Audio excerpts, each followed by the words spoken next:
Hey everybody, thank you for joining our Snowflake for Private Equity webinar presented by AICG. So a couple of things related to private equity.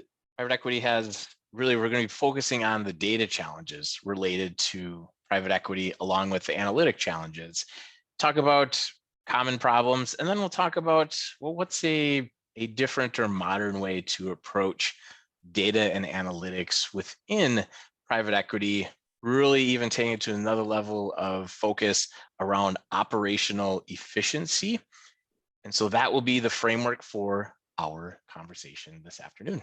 So some of the common challenges we see within private equity from data and analytics is that firms need data and analytics, but why do they need data and analytics? Well, one of those reasons is when you think of from operational excellence perspective, that instead of just, all right, we're going to have a lot of Excel spreadsheets and Excel workbooks, after a while, those grow into monstrosities and are very hard to maintain. And a lot of times you're scraping aggregated data from different systems and trying to make sense of it. And it's very, very difficult and hard to share that information with others, along with even getting to a base understanding of, all right, let's understand from a top of funnel perspective, where are my leads coming from? How are those leads converting into members or customers or visiting some of your locations? And then once they're visiting, what are they doing within your individual, let's say, portfolio company? Are they highly engaged? Are they somewhat engaged? How much are they spending? What's that lifetime value for the individual member or customer?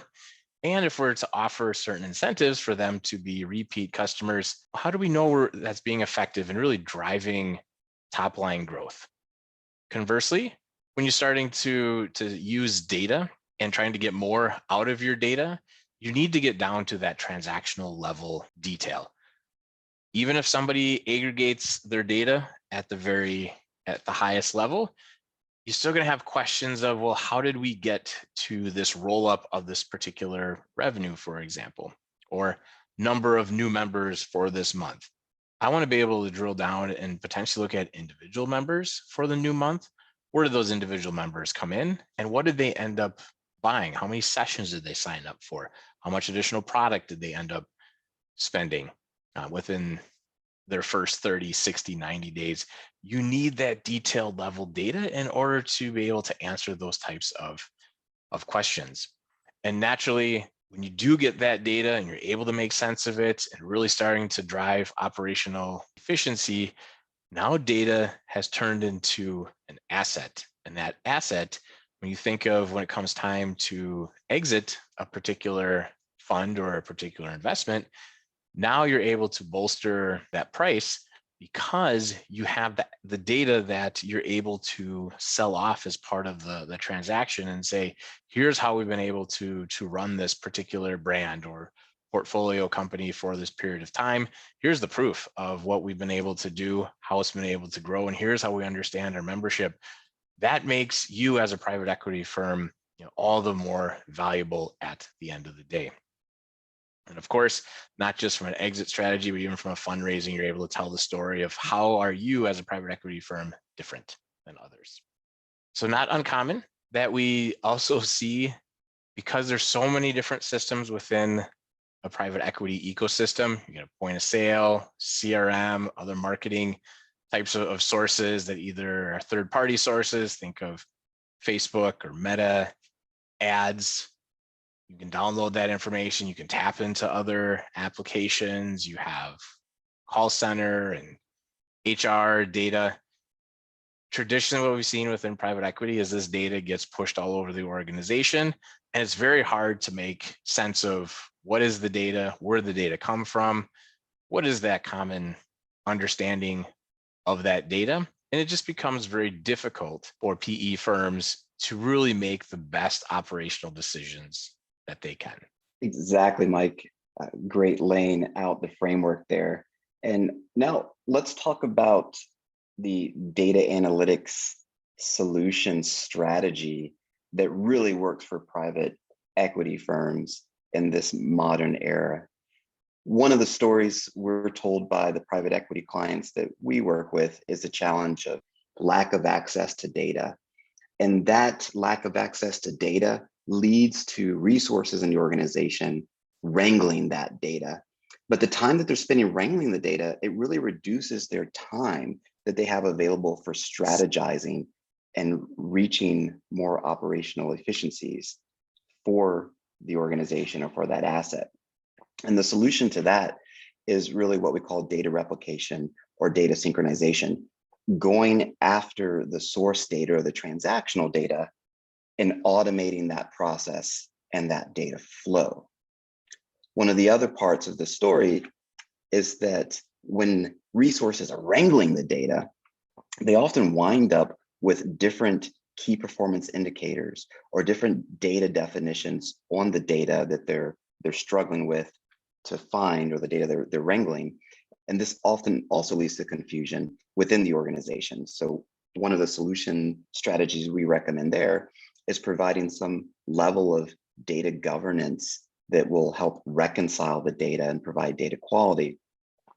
Moving forward through a typical problem we see is really with those different KPIs and struggling to bring those data definitions together, that's going to lead to report development inconsistencies. So different reports that are spread potentially all over the place, perhaps in different formats, like perhaps Excel, perhaps another BI tool, but the data in those tools might be inconsistent. So the typical scenario is people meet once a month or once a week for some sort of team or management meeting, and everyone's in the room with a different number, wondering where each person received that value or that information or that number for the same type of metric. And so when we think about reporting consistencies, one of the other problems is that the people that receive those reports, they're often needing to go gather other data to combine or enrich the information because they're concerned about these inconsistencies, or they're trying to just simply get a understanding of the bigger picture of the data as it relates to their particular department or their particular responsibility.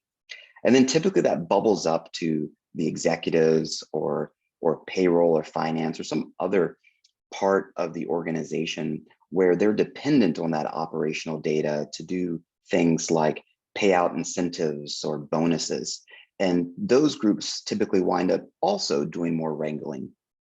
So when you think about the solution there, what we typically need to provide or implement there is some sort of centralization of that data into a common place with these common metrics that are governed, and you have a central location from which certain people or all the necessary people have access. And that data centralization, or that single source of truth repository, can take different forms, but typically it's a very curated repository of data, often called a data warehouse or a data vault.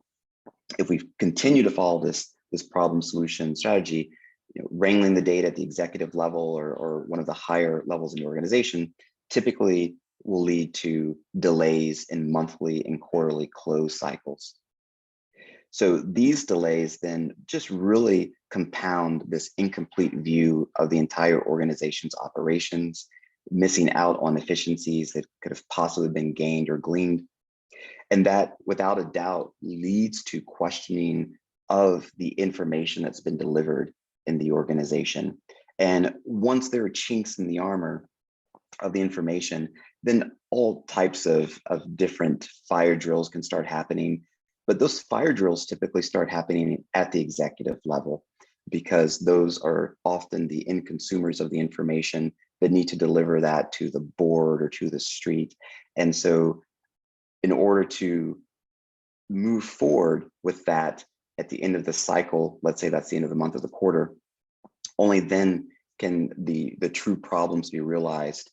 And so then what happens is typically the problems just repeat again next month. So the doubts that are surfaced, the solution that we would have for that would be to provide additional layers of data quality, of data transformation, data quality, and then of course a solution for repeating again next month once we've provided an overall capability, both all through people, process, and technology, that can really enable the business to start doing things, focusing on higher value targets, providing advanced analytics, providing trend reporting that are going to really create those operational efficiencies. So really, this is becoming a new norm for private equity companies that have moved into becoming a data-driven firm. It enables them to deliver an overall vision for their operating companies or the portfolio companies, their asset brands. They're able to deploy this holistic view across all of their assets and investments, so that from an investment partner perspective, from an executive level, the leadership can count on having a consistent view of the assets and brands. When they have a question, they'll know exactly where to go or from whom to get the information from. And those individuals that lead each asset or investment, they can feel confident in the data that they're delivering to the executive team or the board. But this new strategy also allows the firm to minimize any IT capacity planning for software or hardware by deploying the solution into the data cloud. It also allows companies to focus on analyzing the data, focusing on those high value targets and strategizing instead of spending time wrangling the data.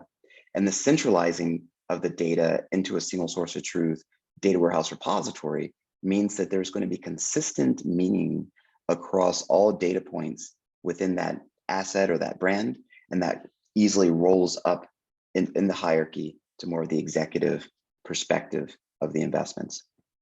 Lastly, it's a great way to use data as an asset instead of a liability, and also can be used as a recruiting tool, not only for some of the key resources that you need in your organization, but also in any speculative type of research that's being done for other investments. So it's very powerful looking at a data analytics solution strategy inside of private equity. And so if we think about some of the key areas in which will provide quick wins for a data analytics strategy, we like to look at across the organization, across the enterprise, across different types of processes that will allow for the data analytics strategy to be very comprehensive.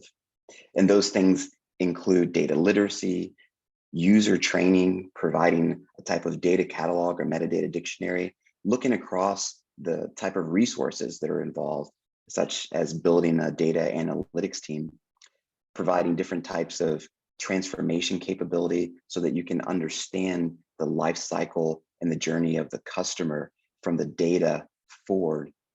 And then also looking at things like cloud architecture and the overall analytics implementation.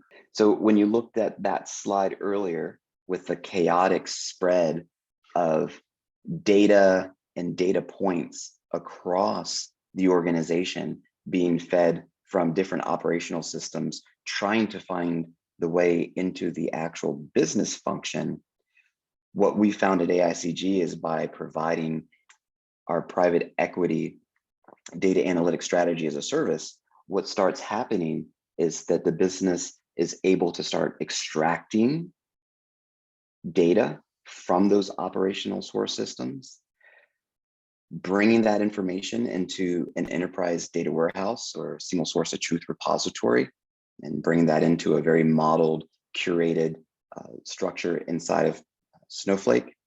And then that allows the organization to pick any of the existing BI or analytics tools they have currently in place, or perhaps look for another tool that fits a particular need that they might have as part of their strategy, and then layer that on top.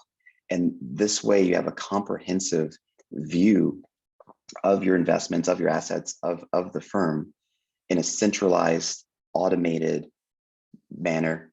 And this will enable the operational excellence that all PE firms seek out. So just wrapping up a little bit here on the analytics strategy, if you think about the private equity data analytics strategy that we're talking about, it really does provide a comprehensive view for the data that is necessary to run the operations of the assets, as well as the private equity firm itself.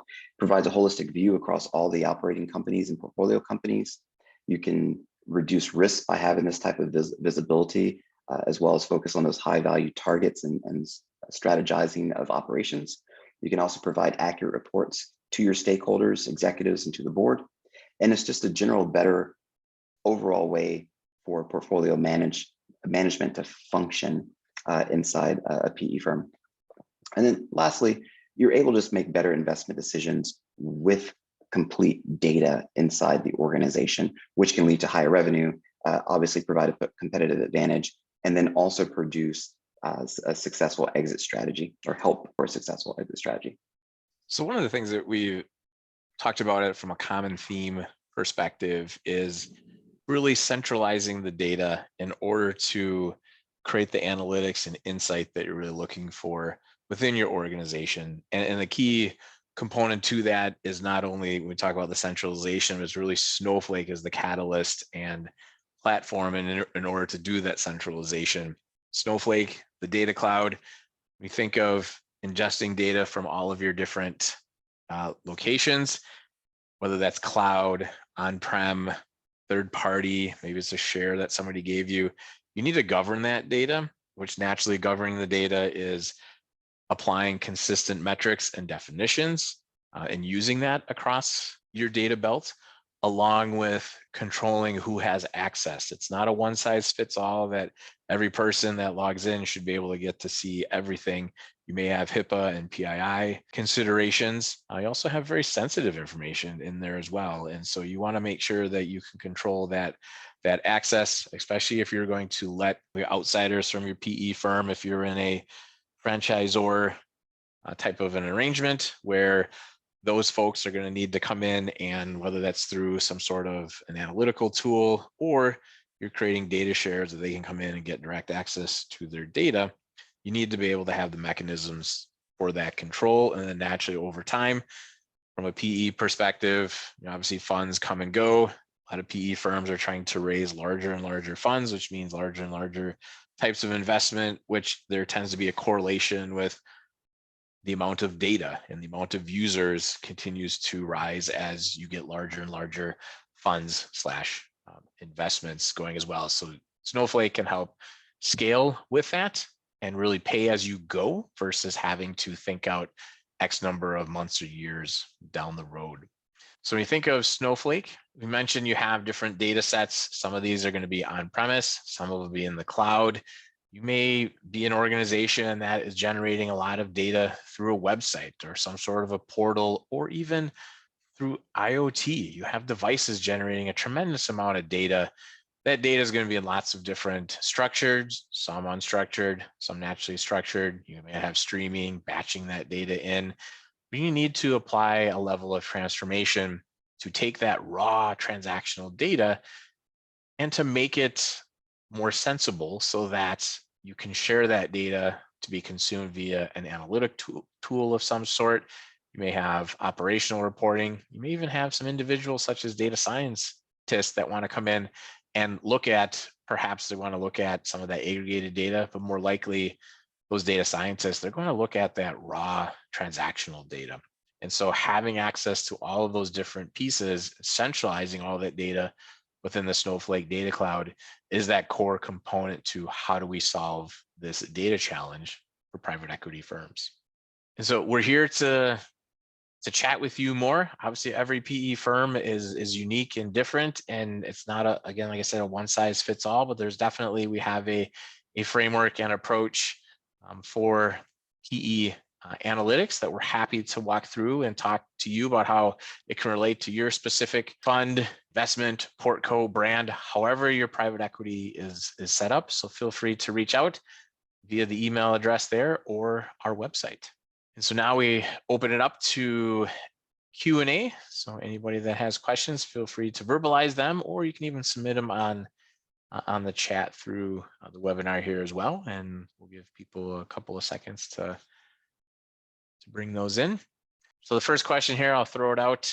Christian, you and I can maybe each take a spin at this one is, all right, how do I get my data into Snowflake? Well, all right, I guess that's a fair question here. Christian, you want to take a first pass at answering that one? Yeah, yeah, absolutely. I mean, there's a number of methods to push data into Snowflake. From the perspective of our private equity analytics solution, we really use a tool that's part of our process that enables the extraction of different transactional systems, such as point of sale systems, finance systems, such as a NetSuite or Sage Intacct, or other industry specific systems. So and maybe not industry specific, but also payroll, incentive systems. And so we use a tool that allows the system to connect to those APIs or to those databases, and then move the data into Snowflake. And then in the case of the private equity analytics, we do have some pre-built models inside of the framework that we're discussing here that will provide a quick set of aggregated principles and models that provide a holistic view of those transactional data points, both at the raw level and aggregated level. There's some other methods that we can use inside of Snowflake for streaming data.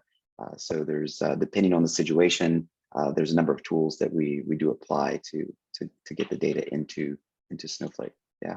Do you have anything to add to that, Mike? I do. One of the common questions or maybe debates that come up with their PE customers is, well, in order to get that data in, should I build something myself or should I buy a tool or a package of some sort? And that buy versus build notation, when you think of, all right, if you're going to build something yourself, you now have signed up to maintain those different connectors. And if you're ingesting via an API, for example, all right, you now have to stay up to date on all of the changes of what is being exposed or newly exposed within the API. You have to have the right engineering talent in order to be able to work with APIs, and then to be able to pivot if something dramatically changes within your organization within that particular application. So for a lot of organizations, we say, look, based upon the skill sets that you have and your direction for your PE firm, it doesn't make sense to hire dedicated engineering talent, for that, because at the end of the day, it's not a full-time job. And so what are those folks going to do otherwise? It's better to buy a pre-built tool and work with that individual vendor to say, all right, I have these dozen sources.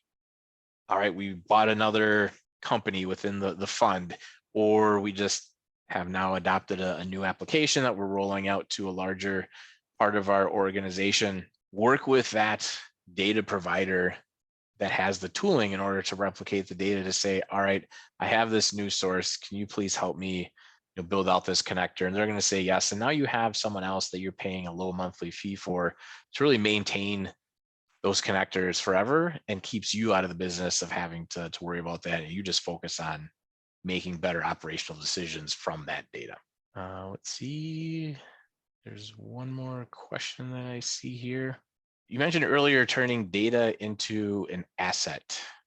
What did you mean data becomes an asset? I'll take a first spin at it, Christian, if you want to follow up after that. So when you think of data as an asset, it really is, when you think of centralizing this data and really from, again, that operational efficiency to be able to, if you're a franchise or even a franchisee, for example, and you're trying to get information into the hands of your individual operators, could be if you're a franchisor, it could be a mom and pop owner of a particular location. You're trying to give them the best insight into their business so that all of their questions are able to be answered. And then larger organizations, other PE firms that your PE firm is working with, to really make that data available in such a manner that they say, wow, I need this in order to run my business and to really maximize not only my revenue, but it's the bottom line at the end of the day, in order to maximize that piece, which will now turn that data into an asset. And you can determine, all right, if I'm going to let other parties use this data and consume this data, Could I charge them, a technology fee, for example, for giving them this the transactional data and some curated data, as part of how you go to market? And so you want to make sure that you don't have a burden from an IT perspective of making that data available. And now it becomes very cumbersome as to how you make that data available. Snowflake makes it very easy for you to set up data shares that you apply security so that person A logs in, they only see their company's data, and that is it. You have person B log in, they see only their company's data. You have that peace of mind. And again, we talked earlier about the value of Snowflake, of having that security and that control over who has access to that data. At that point, that data has become an asset, because now you are also monetizing that data, not just making better decisions for yourself. So that was what we were conveying. I don't know, Christian, if you have additional thoughts around that. Great response, Mike. The only thing I would have to add to that is that just having the perspective that the information is flowing through your organization has some value is step number one. And once a company accepts that mindset and they start believing in that mindset, that mantra of data as an asset, then they can start going down the road that you mentioned, right? Start taking advantage of the benefits of, for example, private equity data analytics as a service. Start taking advantage of the efficiencies of using a cloud data warehouse and centralizing the data. And then they can really start embracing this concept of their data to information process, and looking at that as valuable in the organization, just like an asset. And then they can choose to go down different paths, which will allow them to realize the value, whether that be charging customers or vendors for data that they already collect and they just happen to curate, or using and aggregating data that they have in such a way so that they can then perhaps sell that data anonymously, even, for example. So all the things you said are spot on.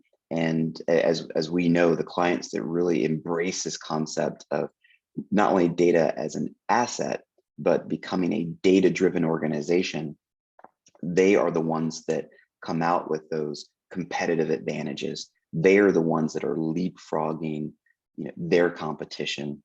And we've done this so many times at this point that we can see the journey for private equity companies and firms that embrace exactly what we're talking about here.